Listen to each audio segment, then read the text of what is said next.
सुप्रभात बच्चों, मैं अपने चैनल पर आप सभी का स्वागत करती हूँ। बच्चों, आज का हमारा विषय है भाषा, लिपि और व्याकरण।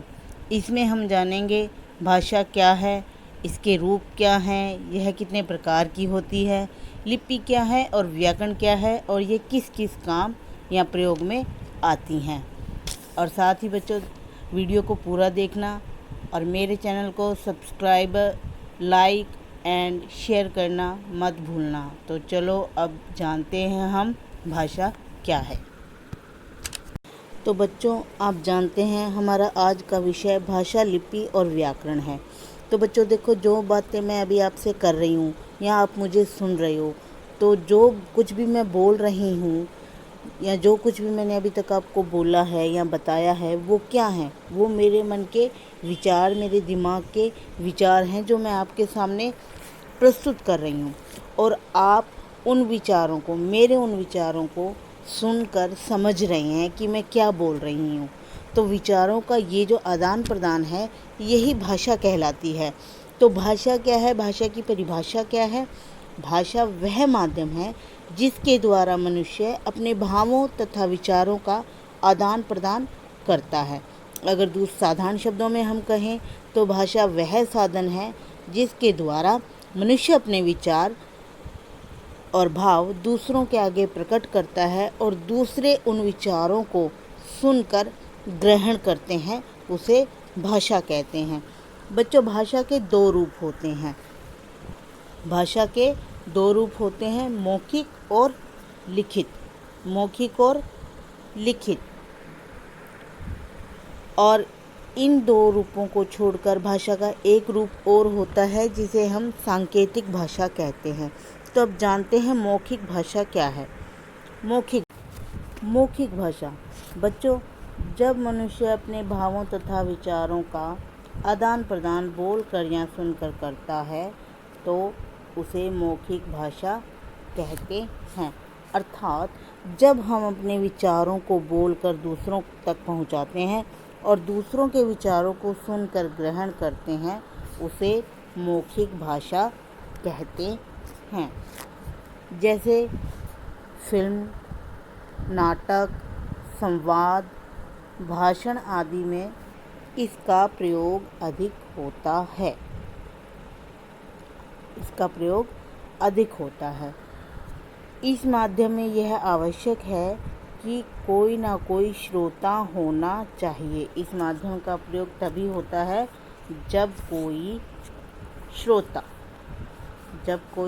श्रोता सामने होता है। श्रोता अर्थात सुनने वाला। अगर कोई भाषण दे रहा है और उसको सुनने वाला कोई नहीं है तो उस भाषण का कोई भी मतलब नहीं है, कोई औचित्य नहीं रह जाता। तो इस भाषा के इस साधन में, मौखिक भाषा में, सुनने वाले का होना यानी श्रोता का होना आवश्यक होता। लिखित भाषा क्या होती है बच्चों? जब मनुष्य अपने भावों और विचारों को लिखकर दूसरों के सामने आदान प्रदान करते हैं,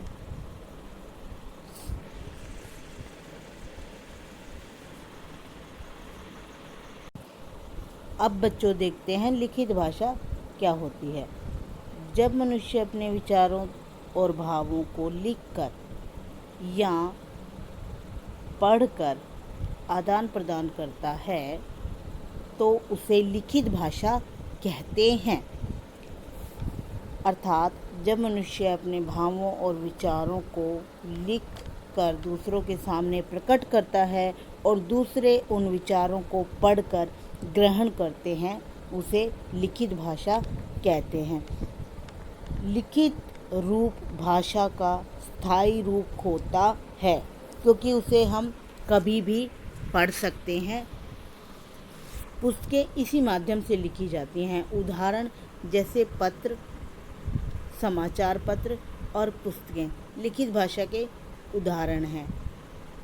हम पत्रों द्वारा अपने विचार लिखकर अपने किसी सगे संबंधी तक या फिर किसी कंपनी या किसी संस्था आदि में पहुंचा देते हैं। ऐसे ही समाचार पत्रों में अलग अलग घटनाओं के विषय में बता दिया जाता है, जिसे हम पढ़कर ग्रहण करते हैं। तो इसके अलावा इन दो भाषा के रूपों के अलावा भाषा का एक रूप और है, वो है सांकेतिक भाषा। बच्चों, सांकेतिक भाषा क्या होती है? सांकेतिक भाषा जब संकेतों द्वारा विचारों को प्रकट किया जाता है, उसे सांकेतिक भाषा कहते हैं। अर्थात ये इसका प्रयोग कब करते हैं बच्चों? जैसे मान लो कोई छोटा बच्चा है, उसको बोलना नहीं आता है, तो वो संकेत करके या इशारे करके कुछ मांगता है, दूध मांगता है, पानी मांगता है, या अपने दर्द के विषय में बताता है।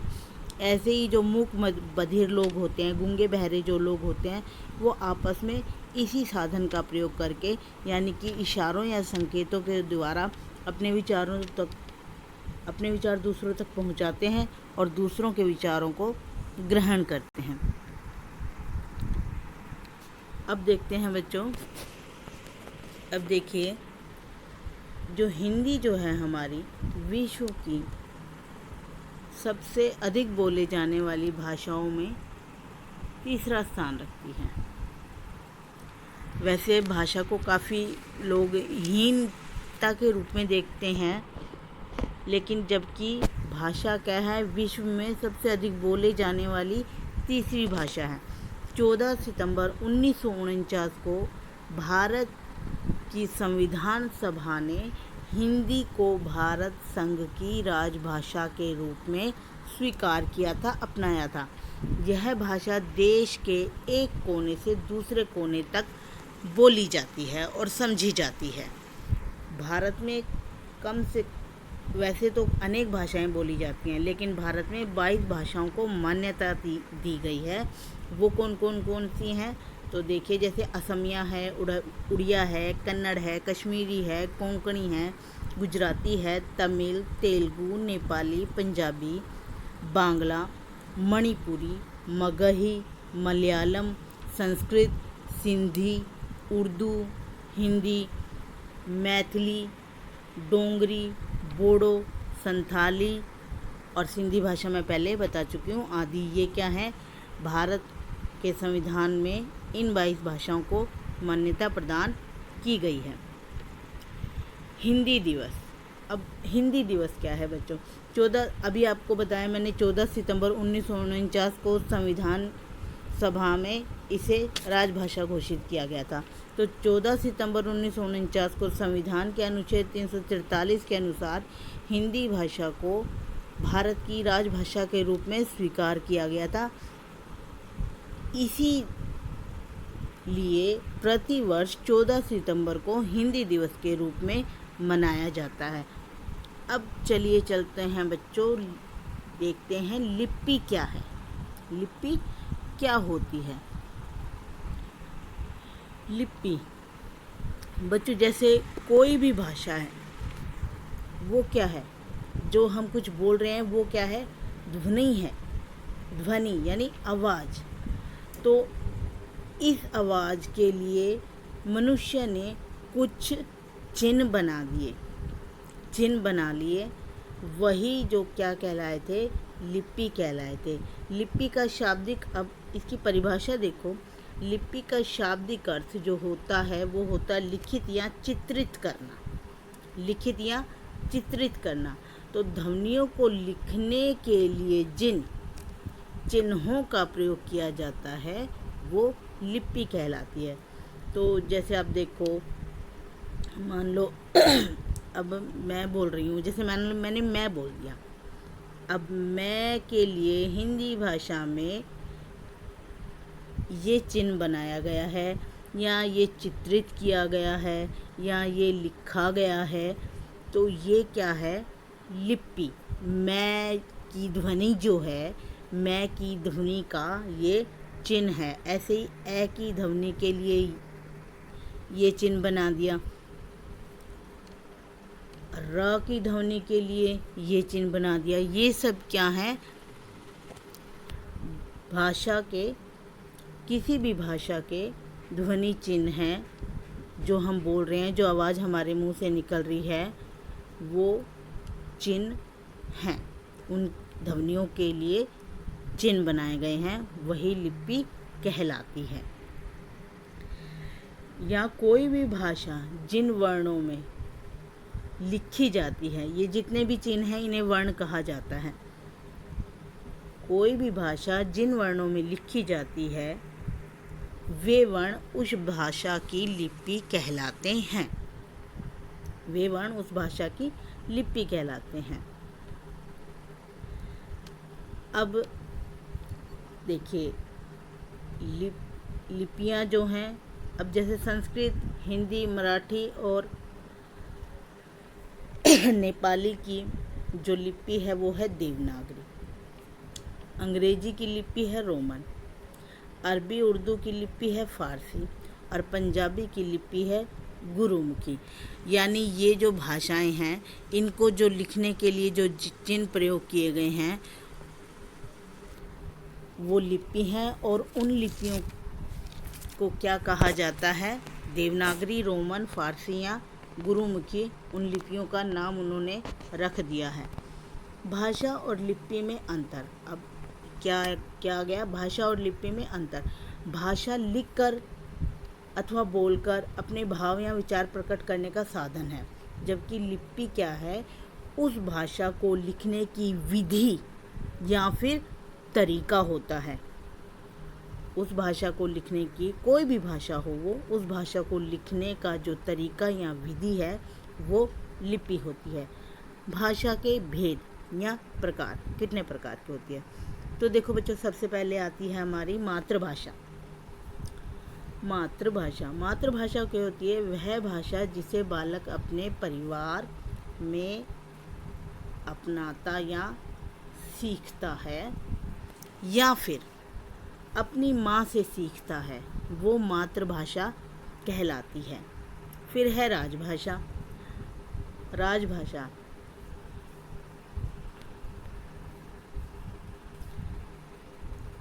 जिस भाषा का प्रयोग किसी भी देश में सरकारी कामकाज की भाषा के रूप में होता है, वो उसे राजभाषा कहते हैं। भारत की जो राजभाषा है वो हिंदी है और अंग्रेजी को हमारी सह राजभाषा कहते हैं। फिर है राष्ट्रभाषा। बच्चों, वैसे राष्ट्रभाषा शब्द का काफ़ी प्रयोग किया जाता है, लेकिन हकीकत ये है कि भारत में राष्ट्रभाषा नाम की कोई चीज़ नहीं है।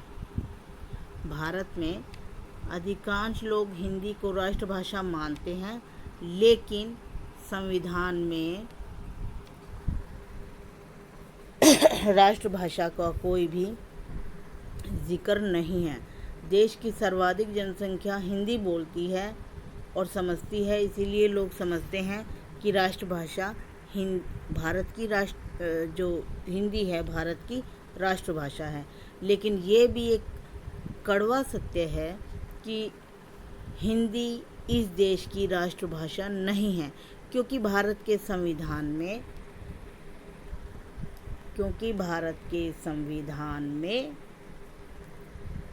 राष्ट्रभाषा का कोई भी उल्लेख नहीं है। अब चलते हैं मानक भाषा। मानक भाषा क्या है बच्चों? मानक हिंदी भाषा का ही मानक रूप होता है और इसे शिक्षा और कार्यालय के कामों आदि में प्रयोग किया जाता है। तो सभी भाषाओं के विविध रूप को मानक भाषा कहते हैं, सभी भाषाओं के। यानी अब जैसे संविधान ने राजभाषा दी है, राष्ट्रीय कामकाज जो है हमारा हिंदी में होता है, लेकिन अब जैसे हम जाते हैं साउथ साइड में, दक्षिण भारत में चले जाते हैं, तो वहाँ पे जो लिखाई, बच्चों की पढ़ाई के लिए जिस भाषा का प्रयोग किया जाता है या उधर के कार्यालय कामकाज के लिए जिस भाषा का प्रयोग किया जाता है, वो वहीं से संबंधित है, जैसे मराठी है या तमिल है, तो वो उन्हीं भाषाओं में प्रयोग किया जाता है उनके कार्यालयों में। अब चलते हैं भाषा और बोली। भाषा और बोली। बच्चों, बोली जो है भाषा का ही रूप होती है। जब भी कोई भाषा किसी सीमित क्षेत्र में यानी थोड़े से भूभाग पर कुछ भूभाग में बोली जाती है और समझी जाती है, उसे बोली कहते हैं। अर्थात स्थानीय व्यवहार में आसपास का जो एरिया होता है, जो भूभाग होता है, वहाँ पर स्थानीय व्यवहार में आम बोलचाल में अल्प विकसित रूप में प्रयुक्त होने वाली भाषा बोली कहलाती है। बोली का कोई लिखित रूप नहीं होता। बोली का कोई भी लिखित नहीं रूप होता है। बोली को भाषा का ही प्रारंभिक रूप माना जाता है, यानी कि शुरुआती रूप माना जाता है। बोली भाषा का स्थानीय रूप होता है। जैसे हर 10 किलोमीटर के बाद ये बदल जाती है। भारत में एक कहावत भी है। कोस कोस पर बदले पानी, 4 कोस पर बानी। जो कोस है वो दूरी का माप होता है। जैसे एक कोस में 3 किलोमीटर होते हैं, एक कोस में 3 किलोमीटर होते हैं। भाषा व्याकरणिक नियमों से बंधी होती है। भाषा में बहुत से व्याकरण से संबंधित नियम होते हैं कि भाषा को किस तरह बोला जाए कि वो सही होगी, और किस भाषा में हम जो प्रयोग कर रहे हैं उसमें क्या गलत है और क्या सही है, वो व्याकरण की दृष्टि से देखा जाता है। जब भी कोई बोली विकसित हो जाती है तो वो भाषा का रूप ले लेती है। और भाषा का रूप वो विकसित कैसे हो रही है? जब भी किसी बोली में साहित्यिक कार्य होने लगता है, यानी उसमें उपन्यास, कहानियाँ या कविताएं लिखी जाने लगती हैं, तो वो भाषा का रूप ले लेती है, उसका विकास हो जाता है। हिंदी को भी पहले बोली माना जाता था, क्योंकि हिंदी भाषा का विकास खड़ी बोली से हुआ है। उपभाषा। जब समय के साथ बोली विकसित हो जाती है और उसका क्षेत्र विस्तृत हो जाता है, यानी वो अधिक क्षेत्र में बोली जाने लगती है और समझी जाने लगती है, और उसमें साहित्य की रचना होने लगती है, तो उसे उपभाषा कहते हैं। जैसे ब्रजभाषा और अवधी भाषा जो है उत्तर प्रदेश के मथुरा और अवध जनपद की बोलियां थी, लेकिन धीरे धीरे इनका विकास हुआ। इन बोलियों पर अपनी अभिव्यंजना से उन्होंने काव्य में अपना स्थान बना लिया, यानी इनमें कविताएं होने लगी या कविताएं यानी कि काव्य होने लगी, इनमें साहित्य लिखा जाने लगा। तो ये क्या है, इन्होंने धीरे धीरे भाषा का रूप ले लिया। अंतर्राष्ट्रीय भाषा क्या है बेटा? जो भाषा संसार में सबसे अधिक बोली और समझी जाती है, वो अंतर्राष्ट्रीय भाषा कहलाती है। अंग्रेजी भाषा हम भारतीयों के लिए विदेशी भाषा है, जो अंग्रेजी शासनकाल में हिंदुस्तान में आई थी या भारत में आई थी, जो इंग्लैंड से हमारे देश में आई है। विश्व के अधिकांश देशों में अंग्रेजी भाषा बोली जाती है और इसका प्रयोग होता है, इसलिए इसे अंतर्राष्ट्रीय भाषा कहते हैं। व्याकरण। अब देखते हैं बच्चों व्याकरण। व्याकरण क्या होता है? व्याकरण वह शास्त्र है जिसमें हमें भाषा के शुद्ध रूप का ज्ञान मिलता है, या दूसरे शब्दों में कहें, व्याकरण वह साधन है जिसके द्वारा हम किसी भी भाषा को शुद्ध रूप से लिखना और बोलना सीखते हैं। व्याकरण का उचित प्रयोग करके ही मनुष्य अपनी अभिव्यक्ति में कौशल प्राप्त करता है। इसके लिए भाषा का व्याकरण सहायक होता है। व्याकरण भाषा के नियमों का निर्धारण करता है। व्याकरण भाषा के नियमों का निर्धारण करता है, यानी उसने भाषा में कुछ नियम बनाए गए हैं कि वो किस प्रकार से सही बोली जा रही है और किस प्रकार से गलत। व्याकरण और भाषा का संबंध। व्याकरण और भाषा का संबंध। कोई भी व्यक्ति व्याकरण को जाने बिना भाषा को शुद्ध रूप से नहीं सीख सकता। इसी कारण से भाषा और व्याकरण का बहुत गहरा संबंध है, क्योंकि जब तक हमें व्याकरण समझ में नहीं आएगी किसी भी भाषा की, तो हम उस भाषा को शुद्ध रूप से नहीं जान सकते। क्योंकि मान लो हम हिंदी भाषा में प्रतिदिन इसका प्रयोग करते हैं, लेकिन फिर भी हम बोलते हुए काफ़ी वाक्यों को गलत बोलते हैं। व्याकरण भाषा के उच्चारण, प्रयोग, अर्थों के रूप को निश्चित करती है। अब जैसे मान लो बच्चों, हम स्लेट बोलते हैं, स्लेट बोल रहे हैं, अगर हम इसको स्लेट बोल देंगे तो उच्चारण की दृष्टि से ये गलत हो जाएगा। तो इस प्रकार व्याकरण जो है भाषा को हमें शुद्ध बोलना और लिखना सिखाता है।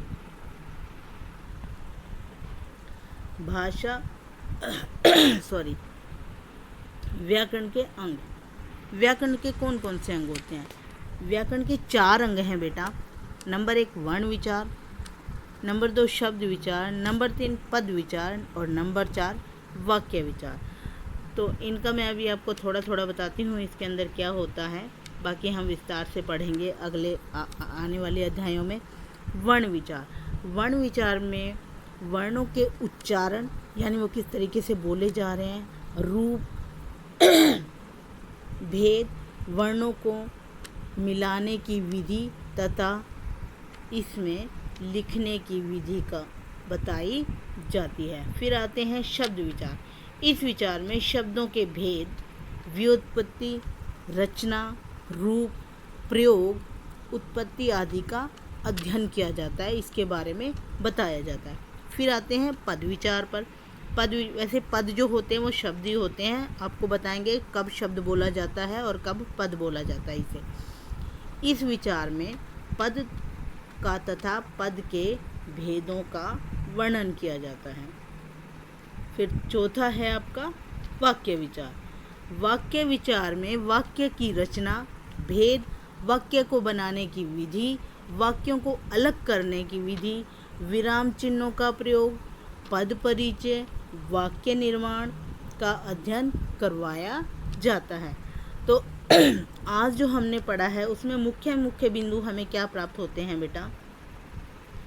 पहले जैसे नंबर 1, भाषा वह माध्यम है जिसके द्वारा हम अपने विचारों का आदान प्रदान करते हैं। भाषा के 2 रूप होते हैं। नंबर 2, भाषा के 2 रूप हैं, लिखित और मौखिक।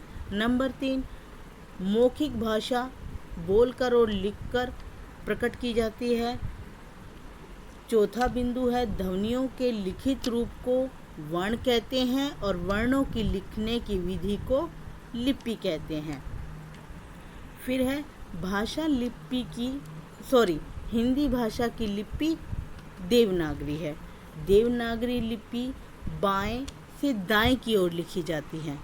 देवनागरी लिपि की उत्पत्ति ब्राह्मी लिपि से हुई है। भारत के संविधान में 22 भाषाओं को मान्यता दी गई है। तो ये आज का विषय हमारा यहीं पर समाप्त होता है बच्चों।